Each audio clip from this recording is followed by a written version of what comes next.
Então agora o tópico da nossa aula agora é em relação à remessa necessária, que consta no material de vocês. Né, não é um tipo de recurso, tá? Não está no 994, assim como eu alertei vocês de que o recurso adesivo não está no 994, não é uma espécie de recurso, é uma interposição posterior que ele autoriza. A remessa necessária também, né? Não é uma espécie de recurso. Dá uma olhadinha lá no 496, pausa o vídeo, né, para dar uma olhadinha no 496 e você vai ver os casos em que cabe a remessa necessária ou reexame necessário, como alguns dizem. Tá? O que significa reexame necessário ou remessa necessária? Né, são casos em que envolve a fazenda pública, envolve dinheiro público e, portanto, em razão de envolver dinheiro público, casos maiores, de maior monta, ele não há necessidade de você interpor a apelação. Né? É como se fosse uma apelação automática para a fazenda pública. Né? Então ele dá essa prerrogativa, até porque eles não têm muitas vezes, né, a União, o Estado, o município, muitas vezes não tem procuradores, advogados suficientes para dar conta da demanda. Então, por conta disso, eles acabam criando essa sistemática, porque a gente está lidando com o dinheiro público e não pode, né, ser dessa forma. Muitas vezes, por falta de procuradores, de uma demanda muito grande de trabalho para aquele procurador, né, nós temos municípios só com dois, né, e estados com poucos para demanda, do tamanho da demanda que tem.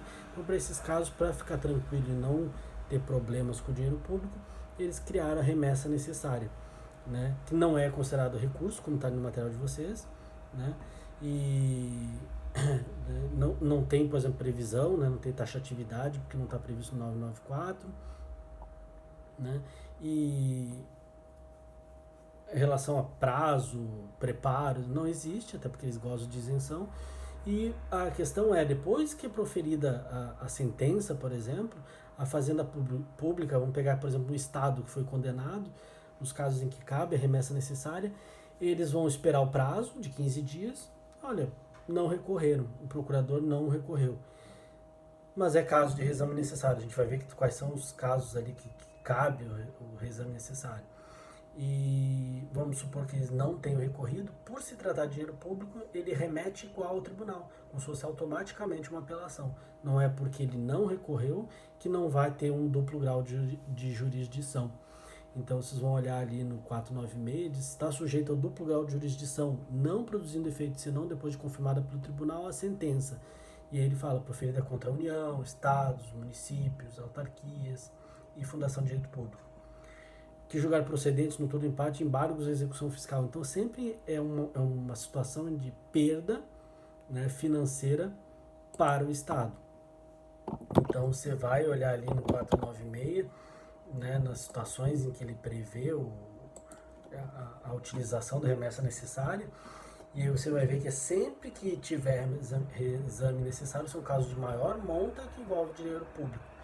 Então depois você pode até inclusive pegar ali no parágrafo 3º, ele fala, não se aplica o disposto nesse artigo quando a condenação ou proveito econômico obtido na causa for de valor certo e líquido inferior a 1.000 salários mínimos para a União e as respectivas autarquias e fundações, 500 salários mínimos para os estados, 100 salários mínimos para os municípios. O que ele está dizendo? Casos abaixo desses valores são considerados menores, de pequena monta, então não precisa do reexame necessário.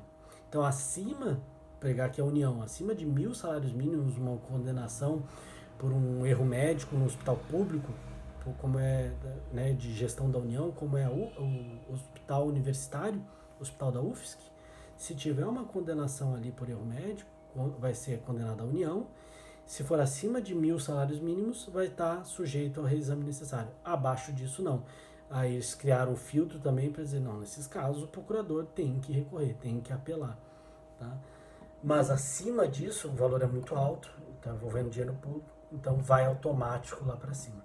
Tá? Sobe automático, então dá os 15 dias para recorrer, eles têm inclusive prazo em dobro, então dá o prazo em dobro, 30 dias, não recorreu. Ah, vão certificar trânsito de julgado? Não, só certifica que não recorreu à União, nesse caso que eu dei ali do erro médico, no HU. E aí, depois desse período, depois dos 30 dias, ele só vai certificar que não recorreram espontaneamente, mas remeta-se os autos ao tribunal em razão do reexame ou remessa necessária.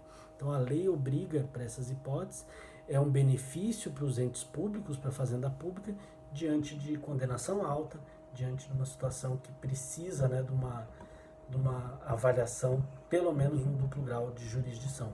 Mesmo às vezes, né, que o procurador não queira, vai ter que ser remetido sim. Né? E depois ele fala no parágrafo 4º, não se aplica o disposto nesse artigo quando a sentença estiver fundada em súmula de Tribunal Superior, acordo preferido pelo STF ou STJ em julgamento de recursos repetitivos. Então aí eles também quiseram dizer, não, se a pessoa ganhou o processo, valores altos, que a gente já viu ali que tem que ser valor mais alto, acima de 1.000 salários mínimos para a União, 500 para o Estado, 100 salários mínimos para o município. Acima disso, mas baseado em súmula, em recurso repetitivo e tudo mais, não sobe. Então são dois bloqueios que ele faz ali para o reexame necessário. Causas pequenas vai depender do procurador, e se for baseado em súmulas, especialmente súmulas, né, ou entendimento já majoritário dos tribunais, que já tem demanda repetitiva, isso vai fazer com que também não vá em reexame necessário. Se o procurador não recorreu, não vai ter remessa necessária, porque foi baseado no parágrafo 4º do 496. Certo? Qualquer dúvida, só entrar em contato.